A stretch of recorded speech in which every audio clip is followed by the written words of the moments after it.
Bag ভরতে পারেন না তো ভিক্ষা করেন কে? আপনার হাত আছে, পাও আছে, কাম করে খাইতে পারেন না? ওরে বাপুরে, এই হাত পাও কামে লাগাইবার যায় তো একদিন গন দোয়াই খেছি। কেটা কেন কেন? এক মহিলার সন্ন্যাস নিয়ে দৌড় দিছিলাম। এখন আমি মুরব্বী মানুষ, দৌড় দিয়ে কুলাইতে পারি না। ধুর মিয়া, চুরি ছাড়া কি আর কাম নাই? এই যে আমারে দেখেন, আমি চাকরি করি চাকরি, আপনাকে ভিক্ষা দিও আমার মেলা দিয়ে বাঁচবো। এই যে দেখেন, এটা কারেন্ট বিল দিন, এটা গ্যাস বিল, এটা ডিশ বিল, এটা বাজার করুন, আর এটা ঘর ভাড়া।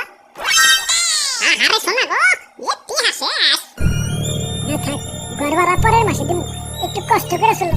তো তো আপনাকে মতো ভিক্ষা করুন না। আব্বে হালা, ভিক্ষুককে ছোট করে দেখতেছো? ভিক্ষুকরাই প্রকৃত মানুষ। আমাকে মতো আরেক ধরনের ভিক্ষুক আছে, ওরা ভিক্ষা করে না, মুখোশ পরে